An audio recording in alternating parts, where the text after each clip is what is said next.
할렐루야. 좋으신 하나님을 찬양합니다. 응답이 있는 수요 기도의 말씀 묵상입니다.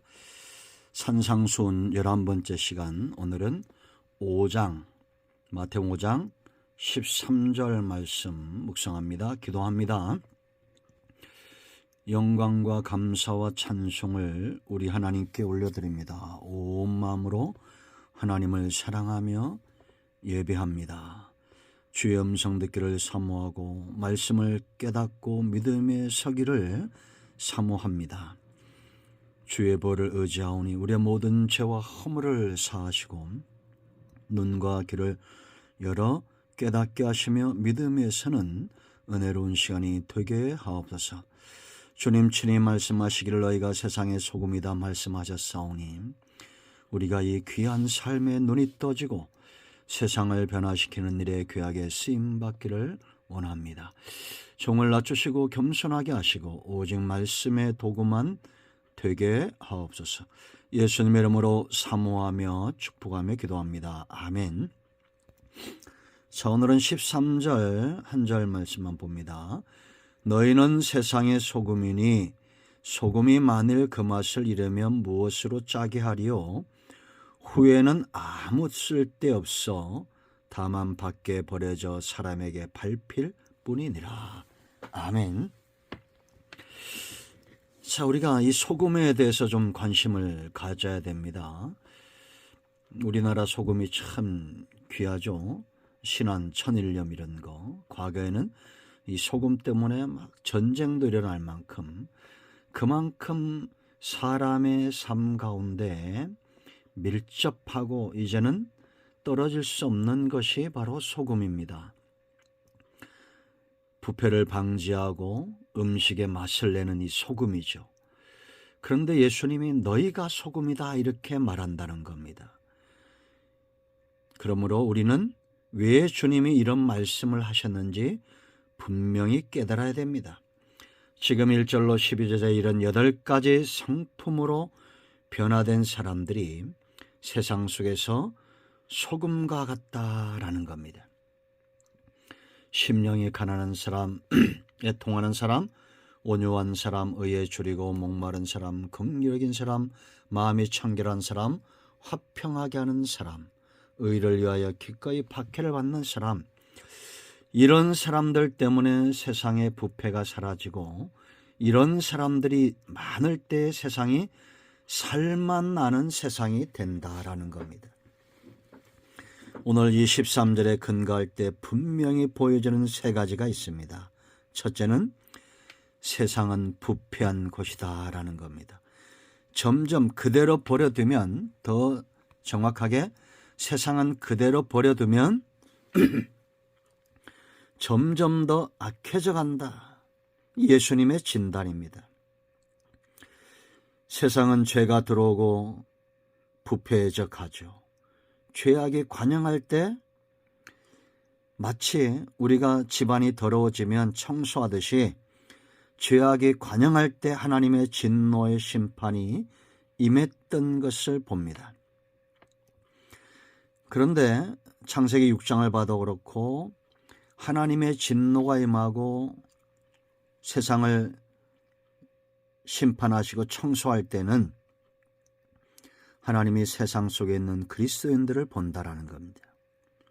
하나님의 사람과 세상 사람들이 섞일 때 하나님을 만홀히 여기고 물러가고 오히려 세상 사람들처럼 음란하게 행할 때 그때 하나님의 심판이 임하는데 마땅히 소금이 되어야 될 사람들이 그 맛을 잃어버릴 때 하나님의 진노가 임한다라는 겁니다. 그러므로 여러분, 우리는 세상은 부패할 수밖에 없는 곳이라는 것을 인지하고 하나님의 심판은 소금이 맛을 잃을 때 온다. 이거를 기억하고 있어야 돼요. 여러분 보세요. 물이나 음식이나 생물을 상하게 하는 것이 뭡니까? 바이러스죠. 나쁜 세균이 있기 때문입니다. 사탄은 악한 세균과 같아요. 이 나쁜 바이러스를 퍼뜨리는, 꼭 바퀴벌레와 같다고 그랬죠. 인간의 악한 본성이 사단 바이러스랑 만나면 세상은 부패해지게 되어 있습니다.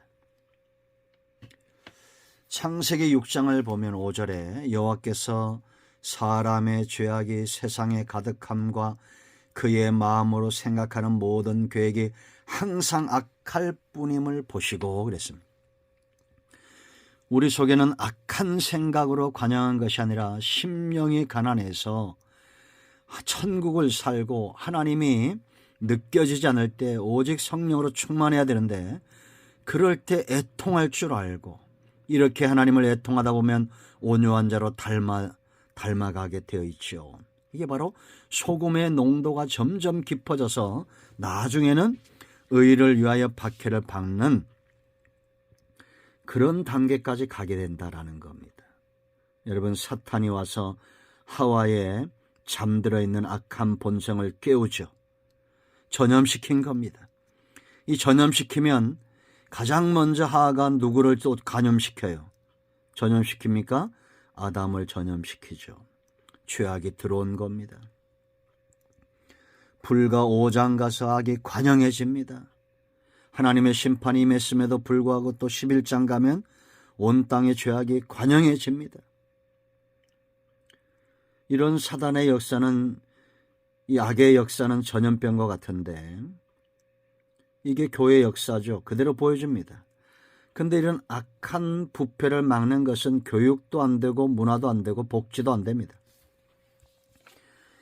교육을 아무리 잘 시켜도 범죄가 더 악랄해지고 문화가 점점 더 타락하고, 복지 정책을 줘서 사람들을 놀고 먹게 해봐요.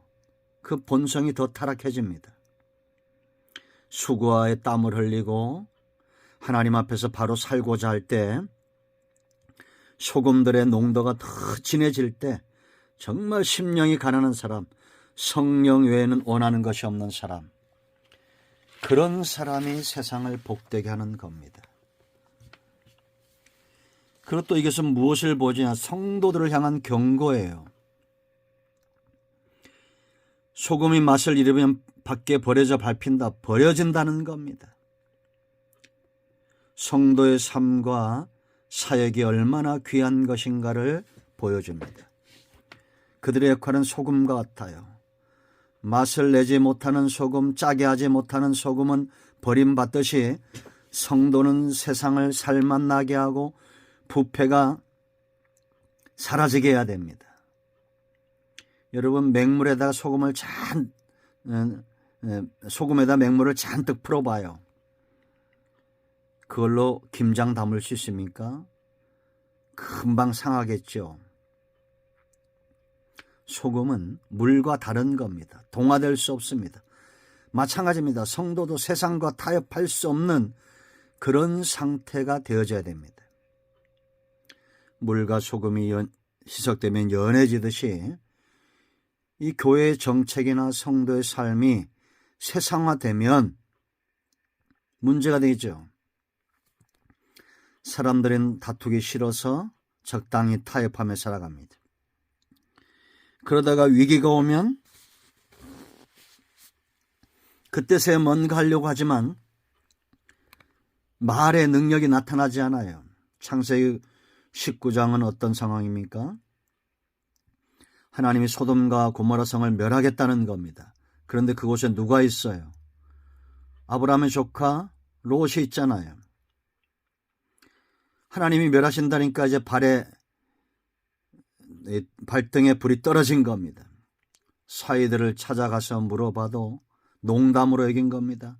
나중에 아내는 소금 기둥이 되고 그 두 딸은 모압과 암몬의 조상이 되죠. 영원히 이스라엘 총에 들어오지 못하게 했던 이런 저주받은 가정을 만든 장본이 누굽니까? 롯이죠. 요단들을 택한 겁니다. 하나님 중심으로 살지 않고, 말씀 중심으로 살지 않고, 육신 중심으로, 돈 중심으로, 물질 중심으로, 세상 중심으로 살면서 자식들을 방치한 거예요. 결국 나중에 그 아비의 말을 농담으로 여깁니다. 사무엘상 2장 22절로 25절 보세요, 여러분. 25절 말씀 보면 하나님이 엘리 아들들을 죽이기로 작정했다고 말합니다. 죽이기로 뜻하셨다. 왜냐? 엘리가 비둔해져 있었기 때문입니다. 결국 나중에 화근이 커지니까 그때서야 말하니 이 아들들이 그 아비 대제사장 엘리의 말을 듣지 않습니다. 성도는 하나님 중심, 말씀 중심, 신앙 중심의 삶을 선택할 줄 알아야 됩니다. 세상과 똑같이 살면서 이제 위기가 오니까 그때서야 비로소 말씀으로 돌아가자 농담으로 여기는 겁니다. 그래서 자녀들은 13세 이전에 확실하게 신앙적으로 세워놔야 돼요. 부모의 책임이 거기 있습니다. 그러므로 여러분, 소금이 물과 희석되듯이 세상과 그렇게 섞이려고 생각하지 마세요. 성도의 삶은 다른 것입니다. 하나님이 그렇게 우리를 부르셨기 때문입니다. 이제 성도의 삶이 보여야 됩니다. 소금의 역할이 있죠. 소금처럼 두 가지입니다. 하나는 썩는 것을 방지하는 겁니다. 소금이 여러분 어떻게 바꿉니까? 어떻게 방지합니까? 자기 몸을 녹여서 썩는 것을 방지하죠. 예수님의 십자가 사건이 결국은 사탄을 이깁니다. 성도가 세상의 불의함을 맑고 청결하게 하기 위해서 그들을 대적하는 것은 정죄하고 비난하는 게 아닙니다. 오히려 십자가에서 죽으셨던 예수님처럼 선한 영향력을 나타내는 겁니다. 예를 들면 이런 겁니다. 내 주변에 한 사람이 있어요. 욕을 잘합니다. 비난을 잘합니다. 그럼 덩달아서 나도 욕하고 이런 게 아니에요. 나는 선한 말로 받아치고 사랑으로 감싸고 그러다 보면 바뀌는 겁니다. 똑같이 주먹질한다고 해서 나도 주먹질하면 바뀌겠습니까? 야당 대표를 칼로 찔렀다고 해서 나는 또 여당 사람들을 공격하고 그래서 세상 절대 바뀌지 않습니다. 북한이 막 대포를 쏴댄다고 해서 우리도 막 그냥 대포를 쏴대면 전쟁이 일어나지 바뀌지 않습니다. 우리는 사랑의 원자폭탄을 만들어야 돼요. 북한이 핵폭탄 만들 때 우리는 사랑의 원자폭탄을 터뜨려야 됩니다. 선제 공격, 사랑의 원자폭탄. 8가지 성품으로 사람과 세상에서 녹아질 때 세상은 변합니다. 속담에 이런 말이 있습니다. 부지런한 곳에 풍요가 있다. 성도는 뭘 위해서 부지런해야 될까요? 십자가 복음의 실천입니다. 두 번째는 세상을 살맛나게 하는 역할을 해야 됩니다. 그러면 어떻게 하면 세상이 살맛날까를 생각해야겠죠. 우리가 마가복음 9장 50절 말씀에서 그 답을 얻을 수 있습니다. 소금은 좋은 것이로되 만일 소금이 그 맛을 잃으면 무엇으로 짜게 하리요? 너희 속에 소금을 두고 서로 화목하라. 그러니까 살맛 나는 세상은 화목한 세상이라는 겁니다. 돈 많은 세상이 돈이 많으면 화목하냐? 아닙니다. 권력 있으면 화목하냐? 아닙니다. 성경이 아니라고 말하잖아요. 건강하면 화목하냐? 아니라는 겁니다. 우리 속에 소금을 둬야 돼요. 그래서 여러분 고린도전서 5장 18절 19절 말씀 보면 18절 화목하게 하는 직분을 주셨고 19절에 화목케 하는 말씀을 주셨다. 그래서 소금 언약 그러죠. 변하지 않는 하나님의 말씀, 그 언약을 말합니다. 그래서 여러분 정말 세상에 화목이 역사하려면 불신자들이 하나님을 만나야 되고 그들이 소금 언약 말씀에 눈이 떠져야 되고 은혜가 흘러가게 해야 됩니다.